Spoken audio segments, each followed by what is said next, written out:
أعوذ بالله من الشيطان الرجيم. بسم الله الرحمن الرحيم. السلام علیکم ورحمۃ اللہ وبرکاتہ. الحمد للہ والصلاة والسلام علی رسول اللہ. اما بعد.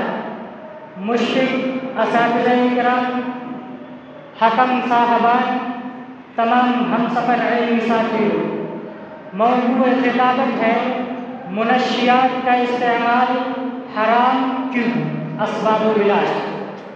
سامعین کرام، اسلام ایک پاکیزہ مذہب ہے جو اپنے ماننے والوں کو ہر لمحہ نظافت و طہارت کا حکم دیتا ہے. مذہب اسلام ہر اس برائی اور بے حیائی سے روکتا ہے جو انسان کے دل و دماغ اور ظاہری ماحول کی بربادی کا سبب بنے. چنانچہ انسانی بدن اور انسانی معاشرے کو تباہی کے دہانے سے بچانے کی خاطر اسلام نے جن چیزوں کو منع کیا ہے ان میں سے منشیات بھی ہیں. منشیات سے مراد وہ تمام چیزیں اور دوائیں ہیں جو انسان کے اندر نشہ پیدا کرتی ہیں.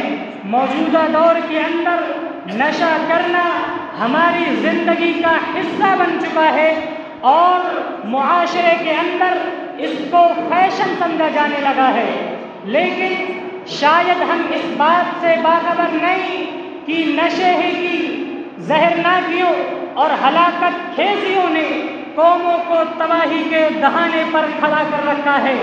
بزرگوں سے لے کر نئی نسل کی اکثریت بلکہ چھوٹے چھوٹے بچے بھی آج مختلف قسم کے نشے کے عادی ہوتے چلے جا رہے ہیں. کوئی شراب اور گانجے کا استعمال کر رہا ہے، کوئی گل کا استعمال کر رہا ہے، کوئی گٹکا اور تمباکو کھا رہا ہے، تو کوئی بڑے فخر کے ساتھ بیڑی اور سگریٹ پی رہا ہے.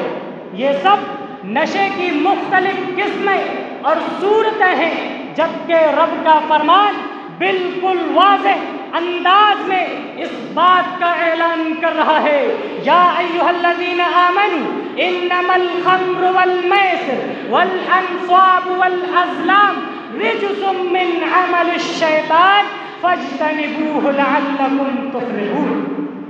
محترم سامعین، اس آیت کریمہ کے اندر اسلام نے منشیات کے استعمال کو حرام قرار کیوں دیا ہے؟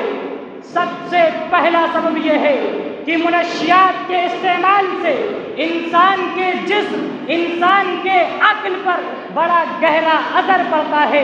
منشیات کے استعمال سے خاندان تباہ ہو جایا کیا کرتے ہیں.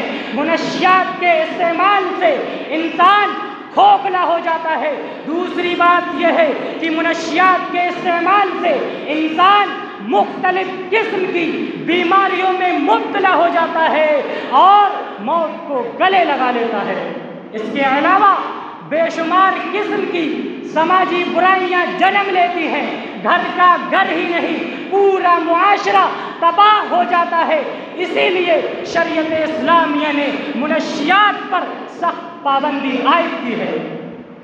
حضرت معاویہ بیان فرماتے ہیں، مصطفیٰ جان رحمت کا فرمان ہے، قال رسول اللہ صلی اللہ علیہ وسلم اذا شربوا الخمر فاجلدوهم ثم اذا شربوا فاجلدوهم ثم اذا شربوا فاجلدوهم ثم اذا شربوا فاقتلوهم.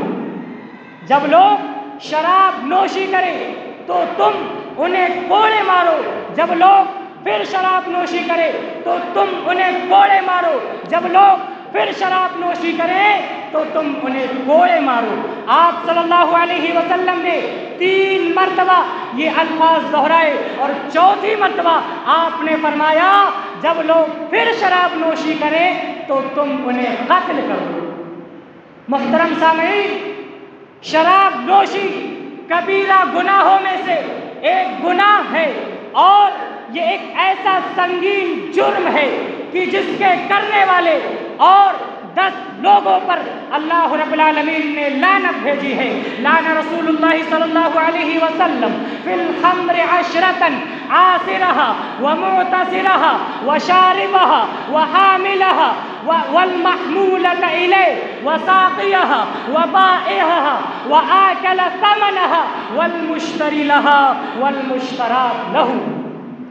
محترم سامعین، منشیات کے حرمت کے اسباب میں سے ایک سبب یہ بھی ہے کہ نشہ آور چیزوں میں گندگی ہے، غلاظت ہے، بے حیائی اور بے شرمی کا کام ہے۔ نشہ آور انسان اپنی ماں کے ساتھ زنا کر سکتا ہے، نشہ آور انسان اپنی بہن کے ساتھ زنا کر سکتا ہے۔ اسی لیے اللہ کے رسول صلی اللہ علیہ وسلم نے کہا تھا اجتنبوا الخمر فإنها ام الخبائث، اور مزید اس کی وعید بتلاتے ہوئے آمنہ کا لال اعلان کر رہا ہے لا يدخل الجنت عاق ولا کمار ولا منان ولا مدمن خمر۔ اس حدیث کے اندر 4 لوگوں کے متعلق فرمایا کہ وہ لوگ جنت میں داخل نہیں ہوں گے۔ ان میں سے ایک والدین کا نافرمان ہے، ان میں سے دوسرا جوا کھیلنے والا ہے، ان میں سے تیسرا احسان جتلانے والا ہے، اور ان میں سے چوتھا ہمیشہ شراب پینے والا ہے۔ اگر ہم شراب نوشی کیا کرتے ہیں تو میں ان سے یہ بات کہنا چاہتا ہوں کہ وہ بالکل ابھی کلی طور پر اجتناب کریں، کیونکہ آپ اپنے جسم کو ہلاک کر رہے ہیں، خود کو دھوکہ دے رہے ہیں۔ یہ جسم اللہ کی امانت ہے، اس امانت کے بارے میں بھی کل قیامت کے دن آپ سے سوال کیا جائے گا۔ یہ سب منشیات کے حرمت کے اسباب تھے۔ اب سب سے اہم ترین اور بنیادی بات یہ ہے کہ منشیات سے بچاؤ کے طریقے کیا ہیں۔